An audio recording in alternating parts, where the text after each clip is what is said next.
All right, let me check. Are we live? Are we live? We are live. All right. Hello, everybody.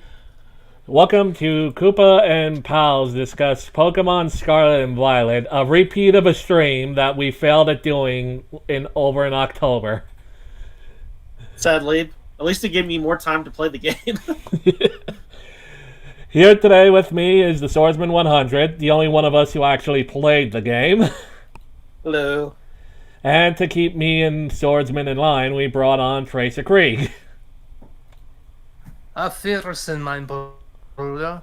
I have very little experience with Pokemon outside of the anime, and as Koopa said, I'm just here to keep the gentleman here in line. And also ask some really stupid noob questions. Yeah, because stupid noob questions tend to be the questions that get more views. Alright, so now that we have introductions out of the way, and now that Tracer's told us his experience, Swords, why don't you tell us your history with the Pokemon franchise before we get into this? Well, Pokemon Yellow was my first game before going to Pokemon Blue. And then I got at Pokemon Stadium. And basically went through the entire generation from there. The only game I haven't played from the mainline series is Sword and Shield because I boycotted it out of protest. That's it.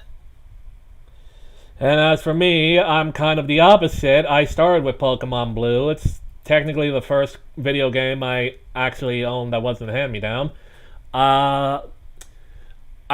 I had cousins who had gold and silver and crystal, and I borrowed those a lot. And since then, I've played pretty much all the mainline games, a few of the spin-offs, a little bit of Mystery Dungeon, a little bit of Pokemon Ranger, all the way up until Sword and Shield, which, again, like you, I boycotted because principles. It's not a creature collector game without all the creatures. Well, for me, it was simply because I couldn't play with my favorite Pokemon. Yeah, selective principles are still principles, at least. So, my first question is, obviously I've heard things like silver and gold. Is this just the naming convention of the series, as in, Pokemon 1, Pokemon 2, and that sort of thing? Yeah, Yes. yeah. Pokemon was released in generations, with technically red and green in Japan, but red and blue here in the United States being the first ones. And each one has a different version. They're not always colors, because eventually you would get things like Diamond and Pearl, X and Y, etc. But the tradition is it's usually two games that interact with each other. It's two games because the original games, they wanted people to interact with the link cable. There will be a special edition released a little later on, and since Generation 3, there usually was a remake of earlier games. So, the reason why there are two games is technically the two versions are the exact same game plot-wise and structure-wise. It's just that the Pokemon are different, which encourages trading between the two copies. Training, battle, all that sort of nice stuff. Unfortunately, it only took off in Japan, this feature. Whereas here in the US and everywhere else, it just tends to be one single game. Well, no, they still sold it as two games. Well, 3 games, actually. 4 games since Generation 5. Greedy motherfuckers. Talk about trying to need out all your money there. Mm-hmm. Can't spell Game Freak without EA. Well, originally, the third version was the mix of the previous two versions. Yeah, but people people got wise to that. Mm-hmm. Like I said, right there. Hey, gentlemen, I've got to leave for a few minutes, so I'll be right back. Okay. We might as well talk about the third versions and our favorite experiences with the games. Because, like, the third versions, I said this in my last video on the channel, they were the, quote, definitive edition, the Game of the Year edition for Pokemon. They would take, like, a lot of the stuff you had in the games, and they would add a little extra things, like, Crystal had an extra character who had his own little extra storyline, even though it kind of went nowhere. Yeah. Emerald had the best Emerald was probably the best third version of all of them, with Platinum No, being a close second. I have to disagree. I think Platinum is just a little bit better. Oh, how so? Uh, I find the expanded Giratina plot and a lot of the new additions really flesh out the game Really? character wise. Like seriously, Looker.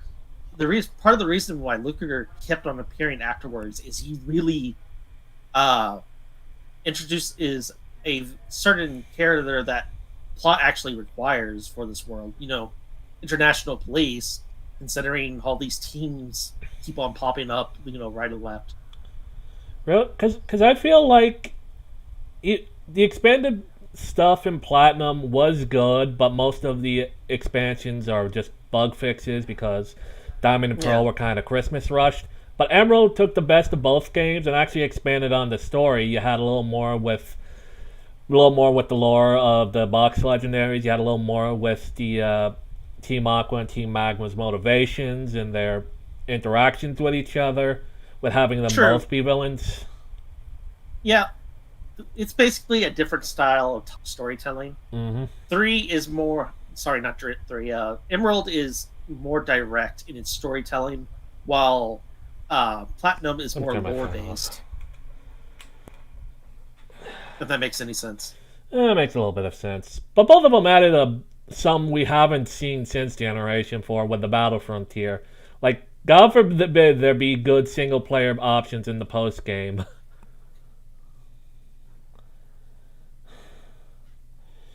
Oh, he's taking a There, hot minute. there would be, aside from the Battle Frontier, there would be, at least for me, better post games like the Team Rainbow Rocket Oh, post but game. let's not start about Team Rainbow Rocket because that kind of did Team Rocket dirty, in my opinion. Like How so? Giovanni is fine because Giovanni is probably gonna remain the root of all evil in the Pokemon franchise for a while. But the Yeah, grunts are such dorks in Team Rainbow Rocket. Like they try to stop you by forming a wall of just their bodies, yeah. and that's really fucking stupid. Like, The- look, I'm not saying that there weren't comedic Team Rocket grunts in the originals, particularly in Gold and Silver. You got the yuck yuck yuck guy and the bye bye a go go guy who isn't supposed to be funny because he's a holdout. Yeah, back then they really were the mafia. What I think it Mm. was is they wanted to get you to the actual, returning villains ASAP. Yeah, but you didn't have to undermine because, like, would someone as villainous as a Giovanni who actually got everything he wanted hire such morons? Like, it's barely believable that he hired Jesse and James in the anime. Well, at the very least, they defeated the Aether Foundation. Yeah, but so did you, and you're 10. Actually, I think it's 11. I might be wrong though. It doesn't matter. Like, the friggin' inside man they had in the Aether Foundation comes off as more of a villain than the actual grunts. Like, Well, it depends on the version. like, don't get me wrong. Knock on wood. It's good that the post game story was there and did 3DS titles, but they could have done so much better. Like, especially when you compare it to the main story of Black and White and Black and White 2. Black and White. That's like the gold standard of all of Pokemon. The fact that only Gen 7 and now Violet and Well, what was the other one? uh, Scarlet are Scarlet. even attempting to be that style storytelling again is a Well, major benefit. Well, I wrote down in our notes that's kind of a contentious point. How dare you consider the gold standard similar to the games that gave us fucking Bruxish? Everyone has a Oh, favorite gentlemen, I'm Pokemon. back. Welcome back. Welcome back. But yeah, that's our experience with the franchise. So before we go into this, let's talk about the elephant in the room. Sword and Shield. I did Yeah. an entire video about it. you can go watch it on my channel. I can put the link in the description after we're done. But yeah, The National Dex is still a problem. yeah. Let's not get ahead of All right, gentlemen. Before ourselves. you continue any further, Right? explain to me, as someone with no experience in the franchise, what is Sword and Shield? Sword and Shield were the second to latest games in the series. They kind of ruined everything. Basically, In what way? Well, Okay. first off, the big problem was with the removal of all the Pokemon. Like more than half of the Pokemon in the franchise were cut out of this game for arbitrary reasons. even though the models were future-proof already, And even said they were future-proof. the tagline of the series has always been "Gotta catch 'em all." I don't care if this is like a translation thing or not. It's the identity of the series. So not having all the monsters there is kind of a problem. And then even cutting out that, the graphics were nowhere like on the quality of similar Nintendo big hits. Like Yeah. the Mario game and Legend of Zelda: Breath of the Wild. Yeah, and this is a big deal because these were the first full release games on the console. Like this was for the Nintendo Switch rather than the 3DS, but they still came off as 3DS graphics. Despite sayings to the contrary that they would Let's Go Pikachu and Let's Go Eevee was more for the younger viewers, and that this one would be more towards the older viewers. You got even more hand holding. And finally, the story is actually worse than X and Y somehow. Yeah, the story is kind of. It's barely there, and what little we have, it's actually kind of stupid. Like the villain. So in that case, I Okay. apologize. Can I finish? Like the villain is barely even a villain. He's Al Gore, except black. Well, Indian. Because his entire he motivation rant is about he's Man trying Bear to stop. Yeah, he's trying to No. stop Man Bear Pig by reawakening Man Bear Pig to consume the universe.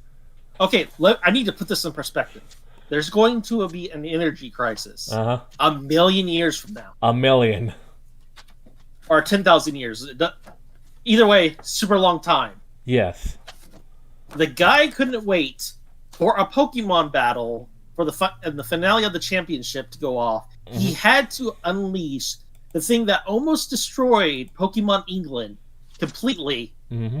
right now, instead of waiting till they could handle it safely, because he was so afraid of the future energy crisis. How dare you? So, in that case, to relate it to a game that maybe more people might be a little bit more familiar with, this sounds an awful like Fallout 76. Yeah, a little bit. It is as bad as Fallout to explain to 76, people I who've- would say. To kind of explain to people who haven't played Fallout 76, it has obviously gotten better because they've actually put more content in, but at release, there was no story. Most of the features were cut, and the only real thing you did in the game was just go around killing things, building stuff, and typically getting into fights with other player characters. Yes, and the thing is, Fallout 76 eventually got better. Pokemon Sword and Shield is still like this to this day. They added a little more story with the DLC, which we'll get into that when we talk about this game's DLC. And Scarlet and Violet is, well, according to Swords, the story is a little bit better, but it's Far not really. better. It's really not that high of a bar to cross. So yeah, going into Scarlet and Violet, we did have our reluctancies. In fact, I made an entire video where I outlined mine, which I'll just bring it up now, and I'll put that link in the description. But I pointed out there are a few things that Scarlet and Violet need to do in order to win at least me back. So, Swords, did they bring back the full Pokedex? Nope, they just brought back more of it compared to Sword and Shield. And did they bring back any fan favorite features? I'll list them off. DexNav? I don't think so. Battle Frontier. Yes, kinda. It's more on the reins of the Battle Tree or Yeah. Battle Chateau, if I remember right. Oh boy, so I'm gonna take that as a no. Mega Evolutions. No, The fucking Versus Seeker. forgive me. It's been a while. I think yes. Okay, thank God you can at least have reliable level ups post the actual game. Like And it's the new stuff two. from Sword and Shield, Gigantamaxing and Gigamaxing and whatever the hell the giant Pokemon shit. No. To go back though, it's not like a device you use to rematch trainers. You just Oh, go up to them and ask to rebattle them, if I remember right. is it like Fire Red Leaf Green where they get progressively stronger? No. That's stupid. Now you say the story So was vastly improved. From what I read of the story, it's honestly not all that much better. It's better than X and Y. It's better than Sword and Shield. But for a franchise that's the most profitable of all time, that can get better writers and do something a little bit better. Are they? the thing about it is it's a very character focused story, so I don't think a summary would ever do it justice. I'll take your word for it, but I'm still not paying like $70 for it. Yeah. Are they paywalling Pokemon behind DLC or doing limited time events or using premiums in any way? Considering Yeah. that they're doing that exact thing in a trailer we're gonna show, I would say, yeah, they're doing that. And is the Yeah, open like world as bad as I thought it'd be? no, the open world is actually manageable. Manageable. Okay, let me put it this way. If you can deal with Fallout, you can deal with Pokemon's open world. It's nothing like, let's say, the sheer length of Breath of the Wild. Alright, fair enough. Here's my question. Typically with these games, if there is a lot of content missing or they went into a totally new direction, is usually a sign of behind the scenes drama. For example, with the case of The Last of Us 2, that was a situation of Neil Druckmann Oh. coming in and taking over large chunks of the story I production. I get as what well you're as a saying. massive shakeup in- I get what you're going at, and I can confirm right now. Since the last game, the main director Junichi Masuda, had left his post as main director, and it is a new guy doing it now. Though he was on post for Sword and Shield, a lot of the team from Sword and Shield also didn't carry over into Scarlet and Violet. So there was probably some behind the scenes drama. But there was very little of that going into Sword and Shield. A lot of that was just the team's exhaustion and apathy. And just for prosperity, a lot of people have complained that stuff from Legends Arceus is also not in this. Yeah. For better or worse. Yeah. Like, Arceus is another mixed game, but I liked it.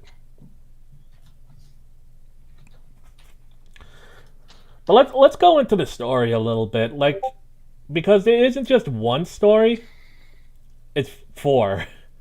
Yep. Now this is a first for the series, and it's what you expect out of an open world. But all four of the stories are main stories. Like, none of these are actually side quests. Yep. And you have to do the 3 previous stories to even access 4. Mm-hmm. So the first story is Victory Road, which is the standard story where you challenge the gyms and get the gym badges. Can you tell us a little about that? It's pretty much your standard gym experience, except for this is a first for any Pokemon game. It's highly implied that the league is corrupt. In what way? As people probably groaned when they first found out about it, there's no champion of the league. There are champion certified trainers. And none of the gym leaders like the league organizer. she's implied to force this one guy to use Pokemon that he doesn't even like as a Elite Four member, even though he just wants to be a gym leader. Like, he loves normal type Pokemon, and they forced him to use flying types. Uh-huh. It's they're implied to be funding the whole expedition into, I forget what the actual area is called. I think it's area 0 or something, but it's a huge crater, which also caused a lot of people to get hurt. Mm-hmm. The history teacher actually has a vested interest in unleashing evil Pokemon and covets evil Pokemon, though she lets you have them. Well, we'll get to that part of the story in a little bit. So it sounds a little bit like this story is a little bit in terms of gameplay function, like Yakuza, in the sense that you are a new guy, you're trying to train up your stuff, and you're doing all these different missions for various instructors. Well, it would be, but let me ask the cutting question for sorts. Do they follow up on any of this, or do they just leave it hanging? Some stuff they follow up on, other stuff they leave hanging for mysteries, possibly to be answered in the DLC. The DLC doesn't look like it's going to explore that. When you say mysteries, is it an actual mystery, or is this a mystery box that's never going to get actually answered? Actual mystery that could be answered. Though Pokemon is full of mystery boxes, we still don't know who that ghost girl is. Yeah. So, 2 questions before we carry on. First off, with this story with Scarlet and Violet, is it at all connected to the previous stories, like the previous games? It doesn't have same characters, or is it completely standalone? It's, except for a few lines mentioning the previous games, it's completely standalone. Pokemon tends to do this between generations. Like, there's some connections here or there, but for the most part, it's Final Fantasy Town. So, different continuities. Well, same continuity, different character, different country. Yeah. Think of, instead of more like Street Fighter, you're going from the USA to Japan. Mm-hmm. Okay, that makes sense. So the second story is called Path of Legends, and it involves the Titan Pokemon. To my understanding, the Titan Pokemon are basically what the Totem Pokemon were in Sun and Moon. Yes and no. The Totem Pokemon were heavily tied to their area. The giant Pokemon are actually invading areas that they're, and can actually be, with the Donphin variants, can actually be an issue if you're not actually pursuing it at that point. All right. Can you explain a little about the... Go ahead. I apologize. This is going to sidetrack just for a little bit. Okay. Newbie question here. Where exactly do the Pokemon come from? They're essentially animals that have been part of this world forever. It's Pokemon are a mix of animals, spirits, and mechanical beings.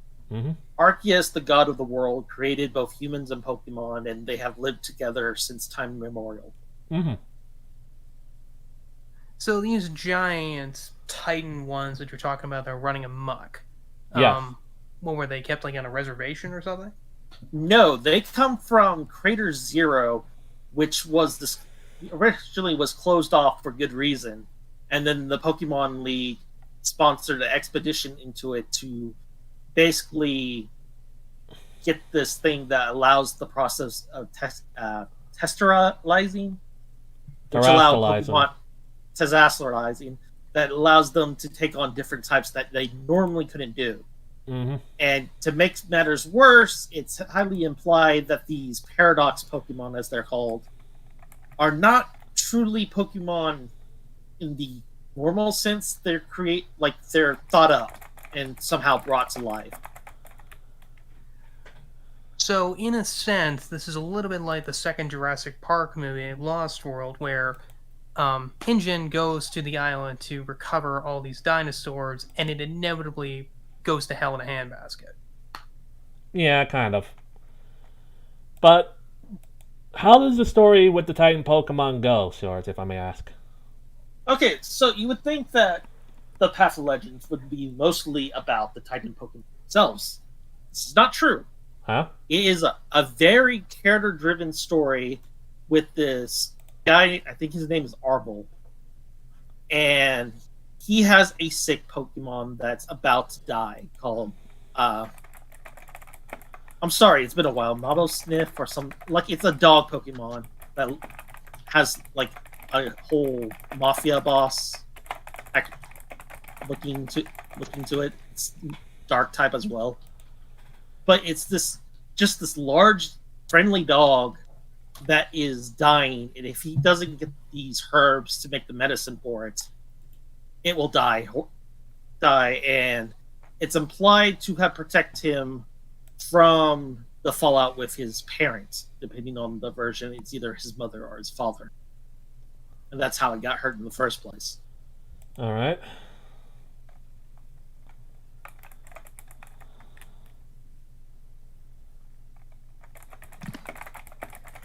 Like a lot of stuff. Sorry.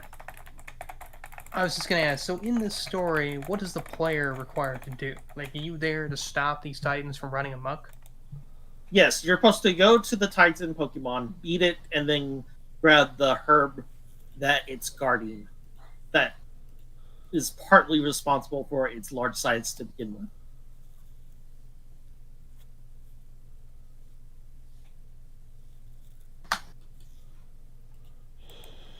And that leads us to the third story, which is Starfall Street, which involves this game's villainous team, Team Star. Now, before, villainous teams were things like Team Rocket, who are essentially the Mafia, Team Aqua and Magma, who were environmental terrorists, Team Galaxy, who are a mixture of a cult from Japan and, well, the Third Reich, etc., etc. Now, tell us quick right now, what are Team Star? Team Star is a bunch of students who the school refused to do anything about their bullying problem, and so they decided to do something about it to defend themselves. So they're school shooters. I wouldn't go that far, but the idea, yes. It's heavily tied to the corruption of the school and the Pokemon League. The school would not do anything for these students, period. So they were forced to defend themselves. And they're not actually that bad of, kids either. The worst they do is just simply block some roads. Which, if that's a horrible crime, then I have several adults from earlier Pokemon games that have done the same thing. These that are discussed. These are what Game Freak think are suitable villains for the most profitable franchise in existence. To be fair, for the game, I would actually say the Pokemon League is the main villain. Are they treated like a main villain, or...? They are heavily treated like the villain in the background, manipulating everything. I'll take your word for it, then. At least with Team Skull, they're pathetic, but they're not the actual main problem in the game. Yeah. What tends to be the main problem in the game? Criminals. Sometimes the only other scenario you might get, depending for Gens 5 and 7, is a good team versus an evil team. Now, with 7, the good team was also originally evil in the first timeline, but that was because parasites literally hacked their leader's brain and made her evil. It'd take too long to explain that. Just roll with it.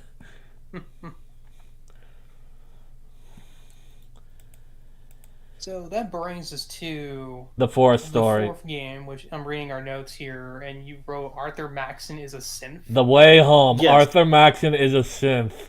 I am spoiling this game for everyone so they don't have to suffer the indignity of Arthur Maxon, the most anti-synth person in existence, being revealed to be a synth. The joke is he looks exactly like Arthur Maxon. Exactly. The one from Scarlet No, looks like a big booby mommy. so this is what it's Now, to revealed. people who have Sorry. not played Fallout 4, I apologize, Jen. I'm just going to briefly explain this. Arthur Maxon is the head of Brotherhood of Steel on the East Coast. They're there to fight androids. He really hates these androids. So, him being a synth either is really clever or really stupid. It depends on how you handle it. Go ahead, gentlemen. Okay, so this is where all three stories come together, and a lot of very dark stuff is implied. So, the protagonist of the Path of Legend, father or mother, depends on the version. Now, if the version you have, the parent decided to raise the kid on their own while still doing the research that they were paid to do on Area Zero. And eventually they went crazy, and the android that they created in their likeness had to stop them from basically destroying the world by basically releasing the Paradox Pokemon on an unprepared civilization. Yeah, all this is going over my head. The other parent, which, depending on the version you don't have, literally left the kid and the father/mother to die. Just gave up on them and left, and is never seen ever again. Wow, what an asshole. Yep. So, yeah, I can kind of see where you're getting at, where the story actually being good. I just don't think it's as good as, like, Pokemon Black 2 and White 2. Well, that's a high, that would be an even higher bar to reach. I mean, that is the best story in the entire franchise. Alright, I'll give you that. It's doing that style of storytelling, but it's not as good as Black 2 or White 2. But the story can be as good as it wants if the gameplay doesn't suffer for it. So let's jump into that. What have they cut or changed in this series, gameplay-wise? Okay, so the new gimmick of this season of Pokemon, as I said previously, Terrestrialization. Allows you to change the type of your Pokemon on the fly. This makes it where if you have the same type already, it makes you have even a better stab, which is the same attack and type bonus. Basically the adaptability, but as a mechanic. Yeah. But if you're not the same type of that already, it's just, you basically just become that type, so it's the normal equation. Like with this, you were able to turn a Sudowoodo into a grass type, which is what one of the gym leaders does as his ace. A Sudowoodo being a rock Pokemon that looks like a tree. Another new thing introduced is follow Pokemon? Yeah. They can now battle things out in the wild. Yeah, that's a new mechanic. Without having to go through the whole just become that type battle, so it's the normal.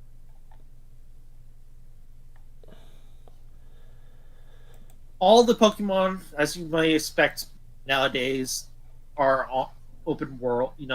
See them on the open world. Mm-hmm. No more random encounters. Weather and day and night cycles are fully present. What about seasons? We haven't seen seasons since Unova. No seasons, though you do get different biomes. There's a snow mountain, there's a desert. It'd be nice if we got seasons back.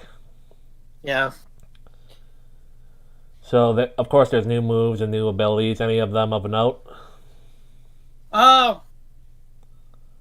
With one of my favorite Pokemon, Gallade, he got a brand new ability that increases the strength of all sword moves.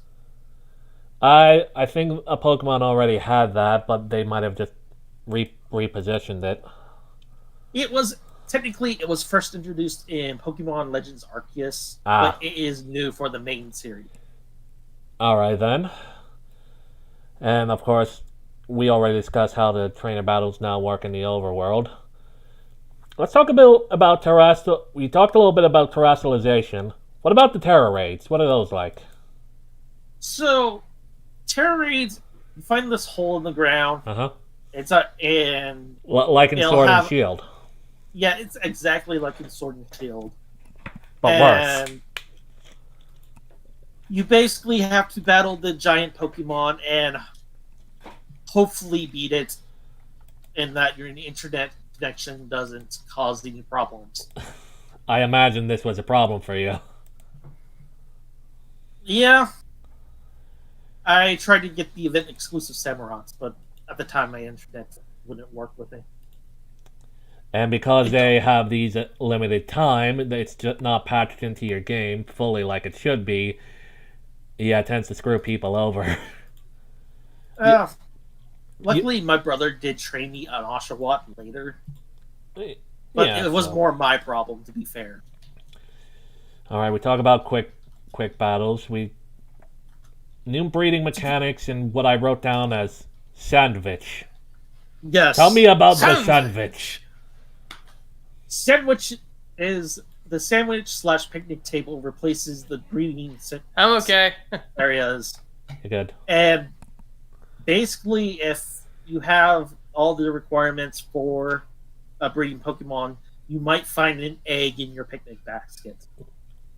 And since Otherwise- eggs are baby Pokemon, it means your team Pokemon are getting it on behind your back.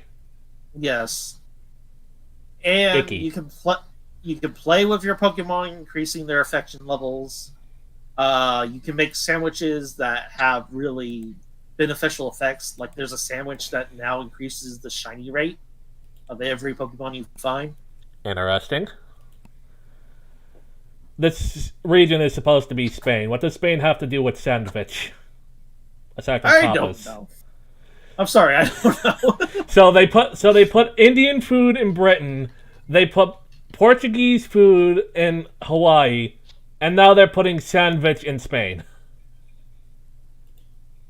No, Pokemon has always been a mix of different cultures, no matter where you go. Hey, as long as it makes actual fruits and ham canon to the Pokemon world, which really annoys you, I'll take it.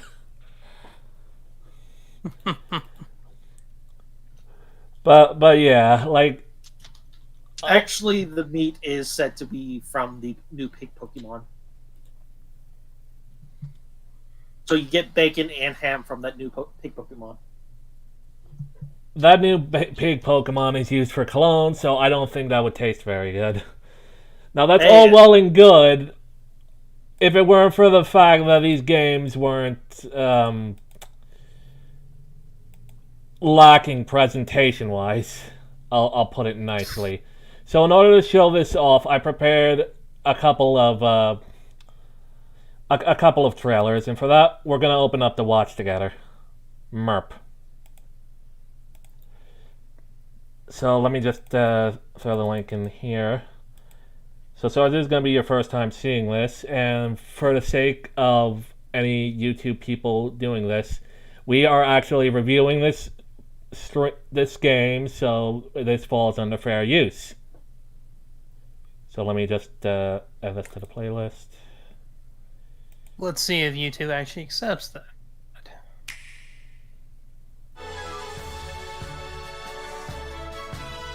It looks somewhat nice, but it could be a lot better. You can see that, like, there's some frame rate issues within the trailer itself, and the trailer is supposed to be the best that they can present. The world looks Oh, at least the kinda art style primitive. looks kind of nice. It looks kind of nice, but when you compare it to something else.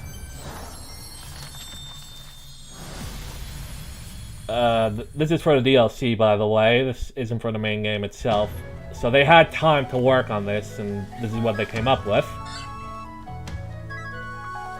Like, the Pokemon Well, keep in look mind, nice. DLCs very rarely get the same kind of production value as the main game, so I wouldn't be surprised if there's a very small team actually working on this. Yeah, but this is the main game's assets they're showing off as well. And early on, this game had huge frame rate issues. Like, it would crawl to a fucking snail's pace. Yeah. Also, notably, they're not showing that one infamous trainer design. Yeah, we'll get into it about the character design, but you can see a little bit of it here. That's just a bit too much. Wait, they're actually letting you get out of your school uniform? Oh my god, you're able to wear watches just the one outfit. Like, it looks nice enough for a Pokemon game, right? Like, I'll stop it here. We've kind of made the point. I'm a little bit curious as to why everyone's wearing a kimono with shorts. It's probably easier on the monoliths, but let me show you some that we've been seeing at the last few not E3s. Let's just see what Pokemon could have been if they actually gave it them. Now, this is what I'm going to show you. Like, it's a blatant rip-off game, but it's made by fans of Pokemon. And more than that, it's made by an independent team who aren't using a whole lot of money.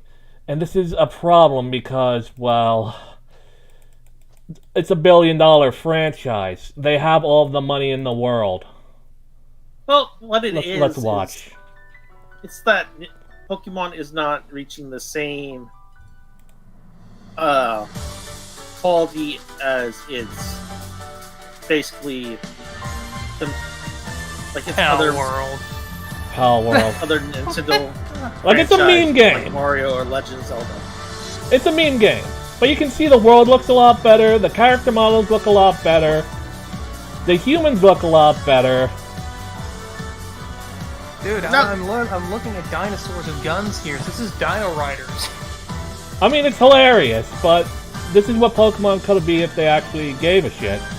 Like, the character designs are better, the creature designs are obvious rip-offs, but let's ignore that. But look at the world. Look at how it's handling. It's 60 frames per second and no dropping. I can actually kind of explain a little bit of this, and it actually has to do with the fact that this is a smaller team that is not associated with any major studios. Just like with the movie industry, when you are connected with any kind of large corporation, most of your budget is not going towards the games. It is going towards everything else surrounding it. It's going to paying royalties. It's going to paying individual... Well, technically there aren't unions, per se, inside the gaming industry, but for all intents and purposes, they exist. That money is going to paying these guys off. It's going to paying off various side companies that are going to market your game, promote the game, and even develop different kinds of assets for you. You also have to go through and create different kinds of assets based upon what the company wants. And to top things up, you have the actual executive committees that will take a look at your game and decide, is this the path we want, or do we want to deviate?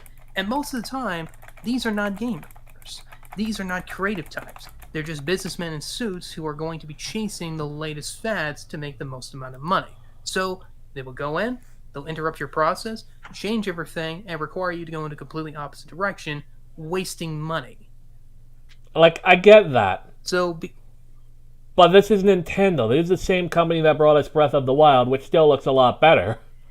Like, the game doesn't handle better, but it looks a lot better. The thing is, yes, Koopa, but you need to consider this. Which one has, at the moment, not in terms of longevity, but at the moment, which one has the greater public presence? And which one is going to get less interference?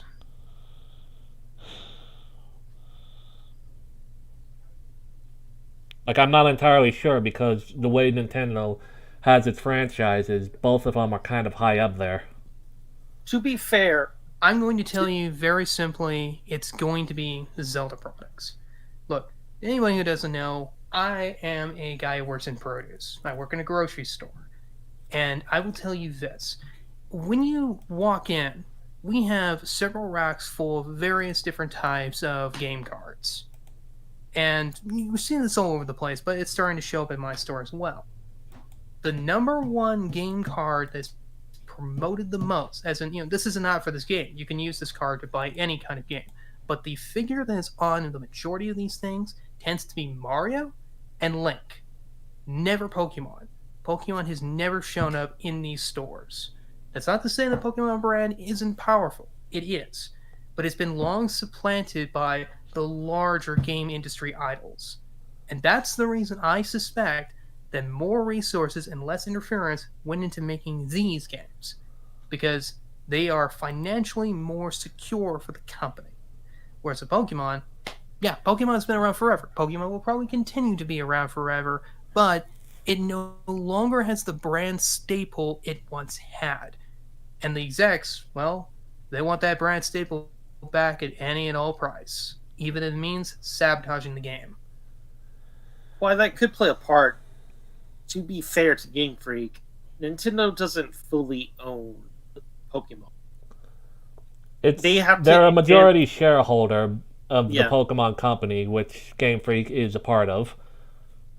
Well, a big thing that has hampered the Pokemon games as of late is that Game Freak has to release the game at the same time the new anime season and the new cards come. And they all have to come out at the same time, which probably does not do anything for game design. Which lately they haven't been coinciding all that well. So, like I said before, studio interference. Another problem with Game Freak is I imagine they're having severe burnout. Because nothing but Pokemon has really worked for them. And as a Sonic fan, you can tell when your your developers kind of get tired on working the same thing day after day and want to do something different. Yeah. So, we combine all those elements that we just talked about and we blend them all into a game production that, well, it now has the issue of having to repair the franchise image after the disaster of the previous game, and you have a game that fell quite short of the intended fan market. Mm-hmm. It fell out of the periphery fan market because these games are now so dumbed down. Nobody but a child would like them. Well, I wouldn't say that. I like not Sword and Shield, Scarlet and Violet. Yeah, but you got lower standards than I do. Either way, this is ultimately the reason why this Power World looks so much better. Yes, it is a smaller team. Yes, it has less of a budget, but because it's an independent company that is not attached to an entrenched franchise that has a lot of expectations and bills to pay, they're able to concentrate more of that money towards actual game production rather than essentially paying off the mob. Because, let's be honest here, unions and unofficial unions are nothing more than the mob than in another name. Yep, that's true, but it's not like these games are all bad. Like, it's not like Scarlet and Violet is all bad. No, I am not saying that. I'm just saying that is the reason why we are getting either mediocrity or just good instead of great. Yeah, but I'm trying to segue into our next point. Fair enough. But, we'll talk about what was good, but this is going to be more for Swords because A, he actually played the game, and B, from what I've seen of the game, it wasn't bad as Sword and Shield. And that's all I have nice to say about it. So, the open world actually is an open world in the stuff, you could actually imagine yourself living here. Mm-hmm. Towns, everything looks populated. It's not like this void. Even in my own anti-open world video, I never said that open world in and of itself is necessarily a bad thing. I said that my main point of that video is a lot of people used open world as a crutch, and they produced subpar open worlds as a result. Yeah. The balance changes, I do like some of the changes they did. Like I said before, they really buffed Gallade. Well, as long as your favorite gets buffed. Hey, I am just speaking from experience. What poor Love Disc fans, their favorite isn't even in the game. Yeah. And remember, Every every Pokemon Pokemon is is someone. someone's favorite. The storytelling, as I said before, is a return to more of the style of Gens 5 and 7. I would say that's a contentious point because it's nowhere near as good as Generation 5, but go ahead. The characters actually, have full character arcs. A lot of thought is put into their characterization. The stories, why leaving some mysteries open, are heartfelt, and you really do feel bad for the guy's dog and Team Star. Like you, this game does a really good job of making you feel for the characters. Even the android that had to save the world from his own creator. And of course, you say the music is good and follow Pokemon are Yes, back. like the music hasn't been this good since Gen 5. Like Team Star's themes are total bops. I'll say this though, the music was also really good in Sonic 06. Hey, but this isn't the Sonic 06. That would be Sword and Shield. No, this would be Sonic 4 Episode 1 in my opinion. But yeah, like that's what's good, but it doesn't justify the fact that like not all of the Pokemon are obtainable anymore. I have a Cerebi list brought up now, and like there's still a whole lot missing, at least two Yeah. thirds. Like that's even more than was missing from Sword and Shield at release right now. Even Pokemon some that were introduced in Sword and Shield, like well, those fossil abominations, haven't come back. Unfortunately, this seems that it's going to be a thorn in Pokemon's side as a whole. Don't even get me started on Pokemon Home. And it wouldn't be so bad if they at least kept all of the moves that all of the Pokemon had. And they didn't even do that, with more than 200 moves being missing, including some that were just introduced last generation.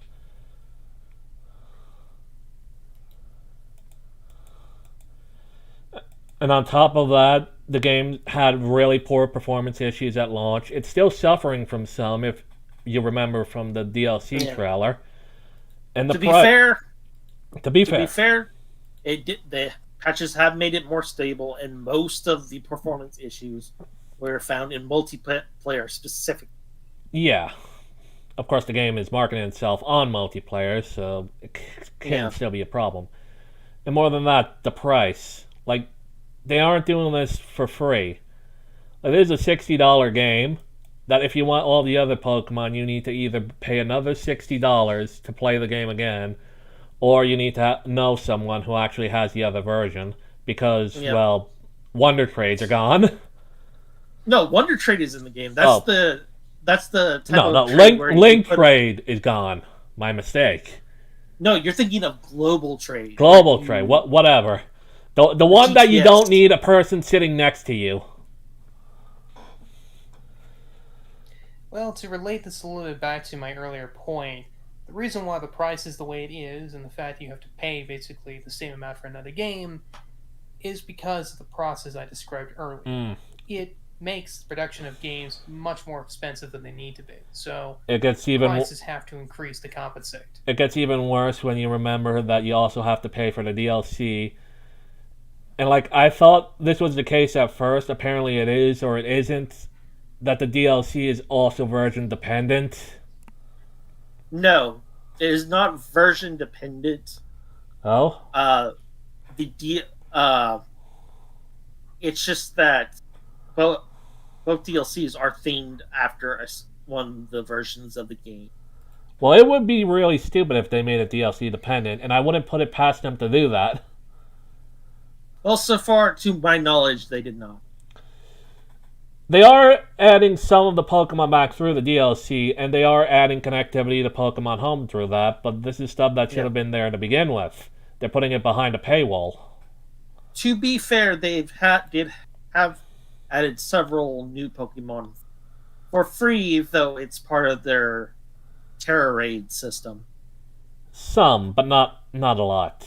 Like Yeah. there's more than 2/3 of the Pokemon missing, and they're never going to be able to add them all back. Not even with Well, DLC. well, they could. It's just that they would have to continue supporting the game. And I don't think they're going to support it that long. And there's going to be a thing in the next generation as well, I'm sure. Which is why Yeah. I'm saying. All because we have Go ahead.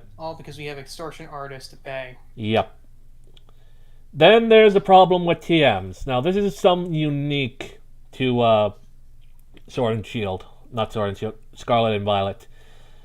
Now anyone who's played an MMO, you know the quest you get where you have to kill 100 bears and collect their scrotums to bring back to the guy in the village? That's in every MMO game. That's how TMs work now. TMs are little machines that are able to teach the Pokemon moves. Now, since generation, which was the generation that made them permanent reusable sorts? Gen 5. Gen 5, you could use them all you want. Like before then, you would just get one through the entire playthrough, and you were only able to use it once for the most part. Some of them you can repurchase. But now Gen 5 changed that to where you could use them continuously as long as you had a copy. Scarlet and Violet still have this, but they also had some TMs that were the old way technical records, which were one use. And this game decided to bring back non-reusable TMs just fully, but technically, you can technically reuse them, and you can get them at any point in the game.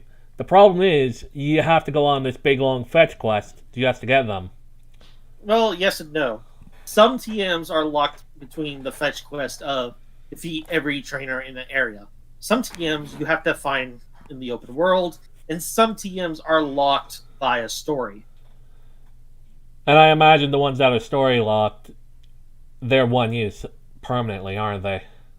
I think so, though. Once you get a TM, it's added to this machine that allows you to craft multiples, which means you have to defeat certain Pokemon to get their materials. And that's the entire problem. That's the entire process.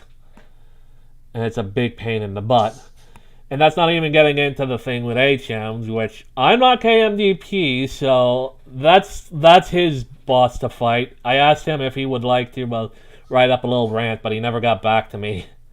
I would have read it out here, but this is your dragon to slay, Cam, not mine.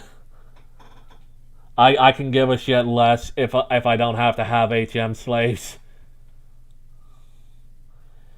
But then there's also the thing with really absurd evolutions, which was a thing in Scarlet and Violet. Like, one Pokemon had to take a specific number of damage, and it had to be this specific number, in a specific area, and not faint for it to evolve. Now, before then, Pokemon would evolve through methods like gaining a certain level, getting an item and giving it to them, or being a certain time of day and being friendly.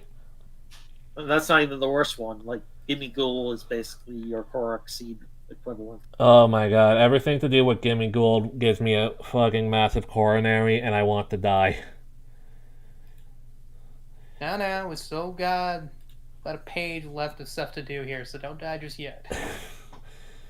But let's go over Gimme Ghoul real quick. Now, Gimme Ghoul is a little Pokemon they introduced that, it's a mimic. It's a little ghost who has a coin, or it's a little ghost with a coin who lives in a chest. But in order for it to evolve, you need to get a whole bunch of little coins that are scattered throughout the world. You have to get 1,000. Yep. Yet now, they are a little better than Korok Seeds. Because they're not made of poop. In the point that you do always have a sound that triggers when one is nearby. And they're not made of poop. Could be really obvious. And they're not made of poop. I'm not going to stop saying this until it sinks in. Gimme Ghoul coins are not their droppings. Yeah. And you're bound to find a Gimme Ghoul whenever you see a tower, one of the tower buildings. So that's like a guaranteed Gimme Ghoul spot. at the But very least. it's a big pain in the butt to get the coins, and like when Yeah. you evolve it, it's not even all that good of a Pokemon. It's pretty good, but there are many Pokemon that are better than it. Yeah, but we're not Smoggin. I'm not going to fault anyone for using a Pokemon, and I Yeah, think any yeah. Pokemon. If you like it, it's fine. It doesn't look all that cool. It looks like a Rastafarian, uh, one of those blow up tube guys that they have at the auto dealers. But, and like even with Pokemon Home, they took forever to have connectivity with it. Pokemon There, Home being the thing that connects all the generations now, which like if you want to bring Pokemon that you can only get Pokemon from Pokemon Home into the game, even though it doesn't allow all of them, you have to pay $15 a year to use Pokemon Home, which adds to the price. yeah, and it's basically ransomware. Yeah, because So, if you don't pay your rent, these are nice Pokemon you have here. Shame if something happened to them. Which is why I'm at a point with the series where like all my Pokemon are still in bank, and that's probably gonna go away in a bit. And no, I'm not even gonna care because I'm done with this series at this point. to be fair to Game Freak, once again, Pokemon Bank, despite the closure of the 3DS shop, is staying open perpetually. You can still use Pokemon Bank, Which is and kind of it's the now only way free. to get some Pokemon from 3DS to the new games. Yep. So So we have to give them credit for that. That is we'll give them a credit nice for thing. that. But yeah. Like if it goes away tomorrow, I won't care. Like I'm done with this series. Arceus almost brought me back, but honestly, I'm done. Like I gave them a chance. I was helpful. I was even telling all the people who were all negative about it before it even came out to guys, calm down. Let's go with what we know.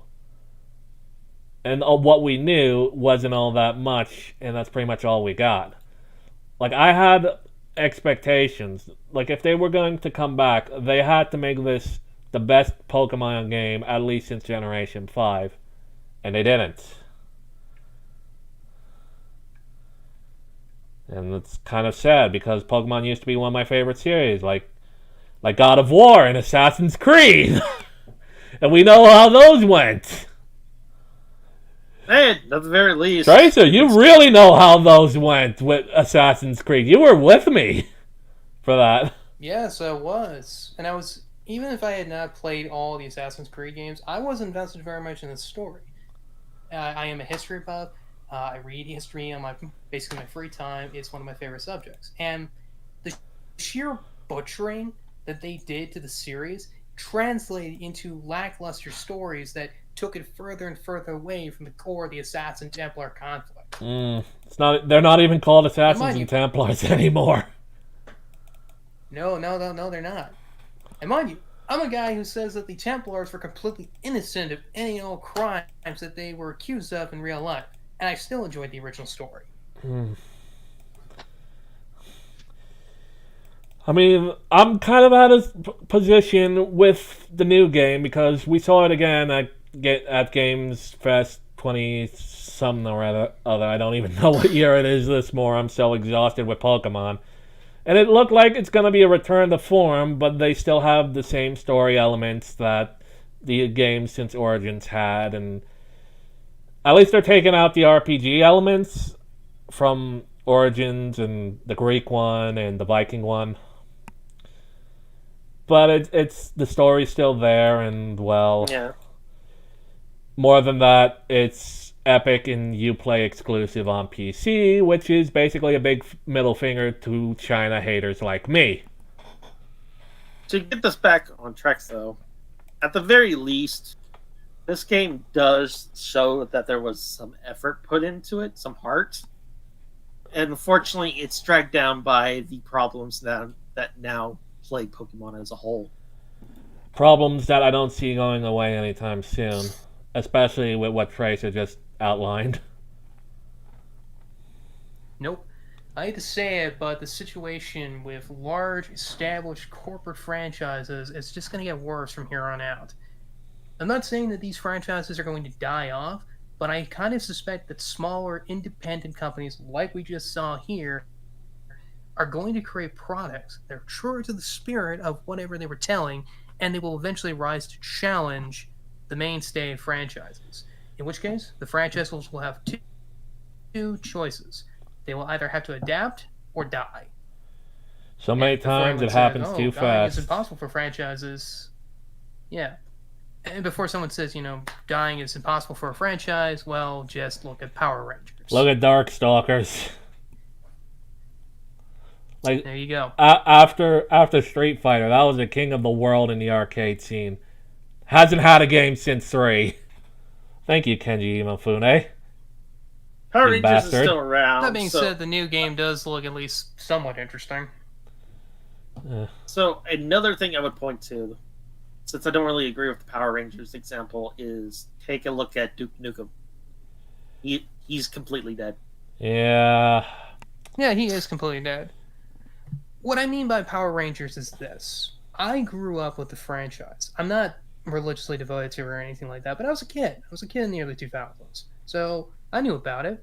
I even owned some of the original movies still on VHS. Yes, we had VHS back then. Which were your favorite And I series, can if I tell may you ask? this much. New one, I think. It was the one where it's been a very long time since I saw the series, but basically you have a kid. He's, I think, the new Blue Ranger. Turbo. and they're Power fighting Rangers the Turbo. evil- You are the first person That's I the ever one. met Thank who you. unironically likes Power Rangers Turbo, and for that I want to give you a medal. Thank you. I'll take that medal. But the point is, Power Rangers, thanks to, unsurprisingly, the mismanagement of Disney, basically was reduced from, I believe, what was it, a $10 billion franchise? Might have been more than that.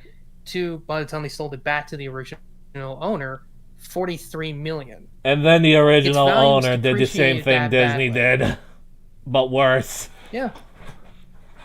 So it's nothing new. And because of that, no one knows about Power Rangers. Only guys our age know about it. People who are younger don't know about it. They haven't heard of it. You know what? You know So, how bad it while is might be with alive to us. you know how bad it is with that. More people in How the bad? West know about Super Sentai, the thing Power Rangers is based on, than know about Power Rangers in this day and age. There you go. And the point is, franchise destruction can and has happened. And if these companies do not adapt, which I'm not totally sure they're going to, because, well, Pride. they seem to be less concerned about making actual money and more about making political capital. But regardless, unless they adapt, they will die, one by one, and probably be replaced by things that are inspired by them. Pride goeth before a fall. So I think we kind of wrap that up. Pokemon is Swords likes it, but no one else really does. Anything else we got to What say? it sounds like... Sorry. Go ahead. I will quickly summarize here. What it sounds like a little bit is Halo Infinite, in the sense that we had a really bad sequel to beloved games that completely tarnished the original image of the game. Yep. Then we get a new game which sets out to fix everything, but it doesn't do enough. It doesn't go far enough, and the series ends up in a rut it can't get out of. Yep. Because at least with that, now the multiplayer is at least decent. They're not going to fix the multiplayer in this game.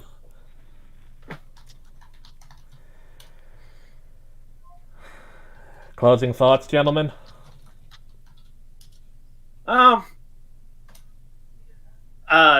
Just that this game could have been like on par with the other storytelling generation if it wasn't played by what Sword and Shield had done to the franchise. Yeah, Sword and Shield is pretty much the death of the franchise, and everything after that is kind of a zombie. So before we close off, I need to inform the viewers on my channel that next week's video, there's not going to be a video this Friday. This is taking place of the video. But next week, because Tuesday is the 4th of July, I have some planned for that. So there's going to be a video on Tuesday rather than Friday. But then I'm going back to my Friday schedule. So if you see it pop into your feeds on the wrong day, that's why. Oh, before we close off, Oh? I do have a gift for you and Gonzalez. I don't think Gonzalez wants your gifts. I guess you just get it, all the stuff. Here's some cases, a pop, and $200. I don't think Gonzalez wants me drinking this. He probably thinks you're spying on him. He's paranoid. Well, of course he's paranoid. It pays to be paranoid when you run guns for the huts. Door crashes in. Excuse me? What did you just say? You knew this when you hired him. Anyway, enough of. I knew that he was a gun runner. I didn't realize he was gun running for the huts. He and I are going to have a very serious talk. You knew he didn't run for the pikes. Who else is there to run for? All right. Good night, everybody. Honestly, it could have been anybody. Good night, everyone.